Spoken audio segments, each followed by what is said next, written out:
Assalamualaikum warahmatullahi wabarakatuh dan salam sejahtera. Okay, kita kembali dalam video seterusnya. Kali ini kita masuk kepada tajuk baru, ikatan kimia. Dan terlebih dahulu kita lihat dulu pengenalan. Apakah kepentingan ikatan kimia? Okay, kita lihat simulasi ini. Okay, ini adalah garam di rumah. Okay, ulang. Garam yang ada di rumah masing-masing. Alright, laju sangat. Okey, garam putih ada, ada kadang-kadang ada garam berwarna pink di rumah itu, garam bukit. Okey, so ini adalah apa yang kita nampak dalam secara mata kasar dan apa yang membentuk garam tersebut. Kalau kita zoom dengan lebih mendalam, inilah yang kita akan dapat. Okey, so awak dah belajar dalam bab struktur atom. Struktur atom ke jirim dan jirim kot. Okey, di mana atom adalah asas kan yang bentuk bahan kimia. Jadi kat sini garam tadi yang kita lihat warna putih secara mata kasar tadi, inilah dia unit-unit asas yang membentuk garam, dan garam tu adalah natrium klorida iaitu terdiri pada ion natrium dan ion klorida. Okay, so yang kecil itu ion natrium dan klorida. So kenapa rapat? Kerana dia berpejal dan dia terikat antara satu sama lain, antara ion natrium, ion klorida dan seterusnya ini. Okay, melalui ikatan kimia.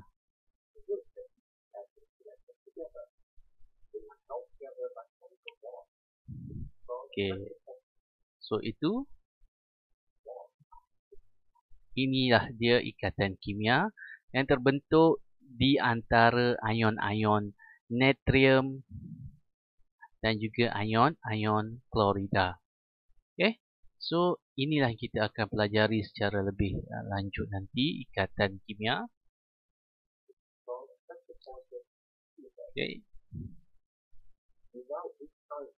Okay, tanpa ikatan kimia tersebut, agak-agak apa yang akan terjadi?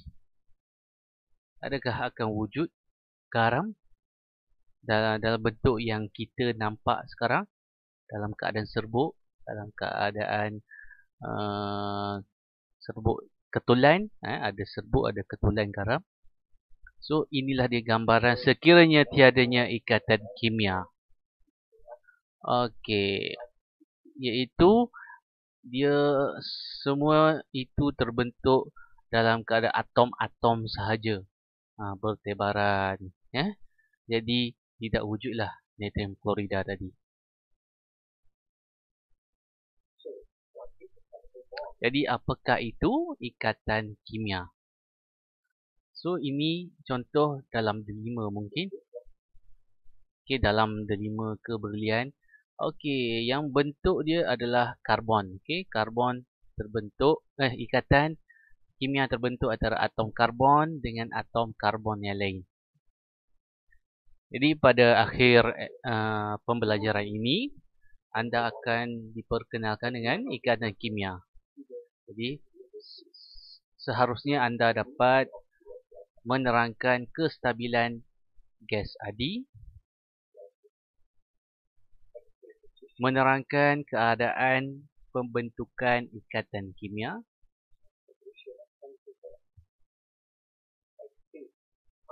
dan menyatakan jenis ikatan kimia. Jadi sekarang kita tahu kumpulan gas adi tidak perlu membentuk ikatan dengan atom yang lain. Ini bermakna mereka tidak perlu berkongsi elektron ataupun menderma ataupun menerima elektron. Soalan yang kerap ditanya, kenapakah gas adi stabil? Okay. Tetapi untuk atom-atom yang lain, mereka perlu membentuk ikatan kimia dengan atom-atom yang lain sama ada atom tu sama. Okay, contoh sini gas hidrogen, gas oksigen ataupun atom-atom yang berlainan. Okay, kat sini ion, iaitu ion natrium dan ion klorida. Okay, ini gas amonia NH3 terdiri daripada atom nitrogen dan juga atom hidrogen. Okay, kesemuanya menjalani tindak balas pula ikatan kimia untuk mencapai kestabilan. Sebagaimana idola mereka ini kumpulan 18.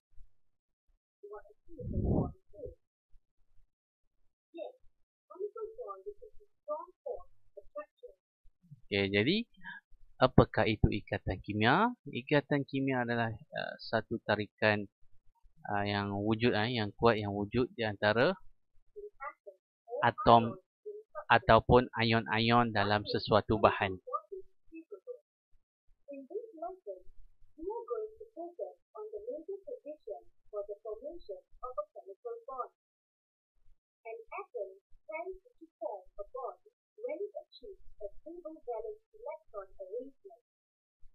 Okay. Jadi kat situ masing-masing nak mencapai susunan elektron yang stabil iaitu duplex. Duplex ni sama macam helium dalam 18 ataupun susunan elektron oktet, 8 di tala terluar.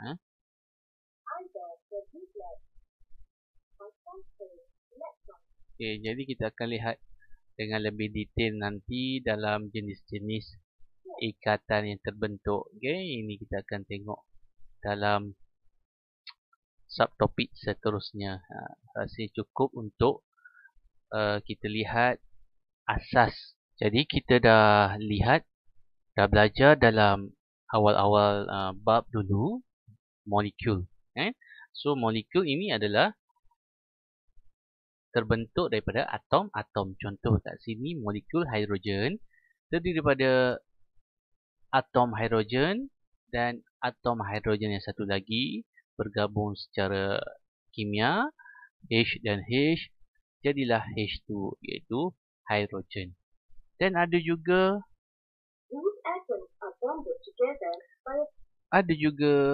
atom yang tidak terikat kepada atom yang lain, contohnya helium. But not all atoms prefer to be bonded. Some prefer to be free. Okay, sebahagian daripada unsur memilih untuk sendirian. Kenapa? Okay, jadi rasanya semua dah tahu dalam jadual berkala ada satu unsur yang boleh wujud sendirian iaitu unsur kumpulan 18. So ini adalah unsur kumpulan 18 helium neon. Jadi dia tidak perlu bergabung kerana dia telah mencapai kestabilan sama ada elektron dah mencapai kestabilan elektron oktet dan juga sama ada elektron duplex yang stabil. Okey, ada juga yang terdiri daripada gabungan tiga unsur yang berbeza. Yang ini terdiri daripada dua unsur yang berbeza iaitu kalsium klorida. Satu atom kalsium, dua atom klorida. Let's study the case of neon gas and chlorine gas. Jadi kita lihat kat sini case untuk gas neon dan juga gas chlorine. Okay, oops. Alright. So didapati gas neon ini dia, dan gas chlorine wujud perpasangan dua atom, kumpulan halogen dua atom. Kumpulan gas adi wujud sendirian. Okay. So susunannya 28 untuk neon, chlorine 287. Neon is in group 18 and has an electron arrangement of 2, 8. Jadi susunan elektron untuk neon adalah 28. Jadi dia mempunyai elektron valence 28, iaitu dikenali sebagai elektron oktet yang stabil. Kuat sangat.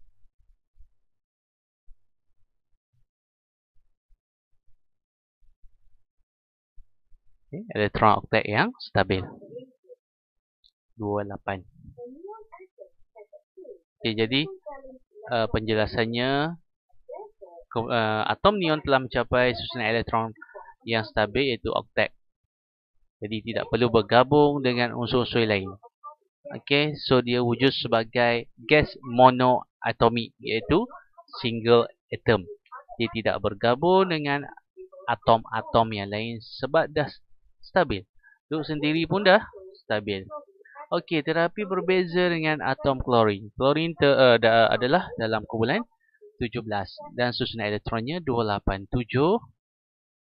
Okey, susunan elektron 287. Ada 7 elektron valence. Itu dia. Jadi susunan ini tidak stabil. Yang stabil hanya oktet dan duplet. Jadi macam mana dia nak jadi stabil? Ya. Macam mana nak jadi stabil? Ini dia. Okay. Dia berkongsi elektron. Okay, kita lihat kembali.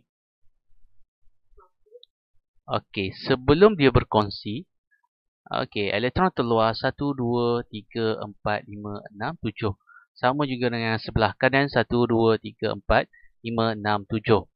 So, sekarang masing-masing perlu 1 elektron lagi untuk mencapai susunan elektron oktet. Jadi apa yang perlu kedua-duanya buat? Mereka akan share elektron. Masing-masing share 1 elektron. So kita lihat sekarang daripada 7 di petala terluar, sekarang dia akan jadi, kita kira daripada atas, 1, 2, 3, 4, 5, 6, 7 yang asal. Dan ini yang dikongsikan dah termasuk dalam atom sini kan. Okey, dah termasuk dalam atom sini, so dikira yang ke-8. Begitu juga dengan yang sebelah kanan. 1, 2, 3, 4, 5, 6. 7 asalnya dan ini dah termasuk dalam atom dia. Kita play sikit. Okey, itu dia. So sekarang dia dah mencapai susunan elektron oktet yang stabil. Okay, di mana tadi atom klorin masing-masing share 1 elektron. Okay, untuk menjadikan susunan elektron terbarunya 288. Dan kalau macam tu, dia dah mencapai susunan elektron oktet yang stabil.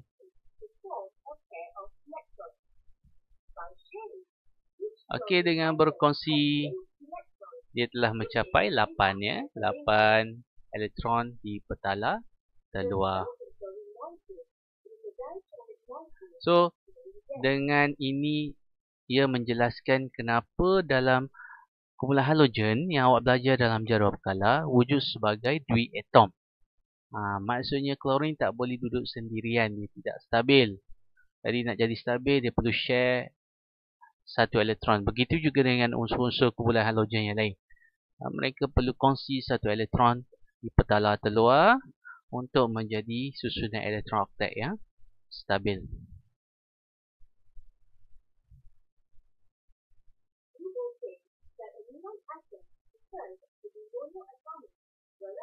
Okey, jadi kesimpulannya gas neon lebih suka duduk sendirian, iaitu menjadi atom yang gas yang monoatomik. Manakala gas klorin dia tak boleh duduk sendirian, dia mesti berpasangan. Okey, so dia wujud sebagai duiatom, monoatom, duiatom ataupun diatomic bahasa Inggeris.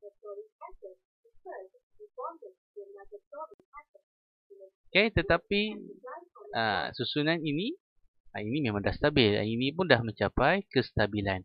Jadi secara awalnya kita dapat tahu ikatan kimia tu diperlukan untuk mencapai kestabilan.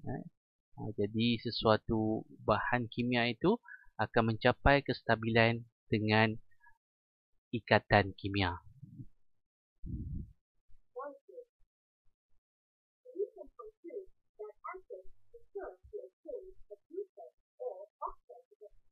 Okey, kesimpulannya lagi, atoms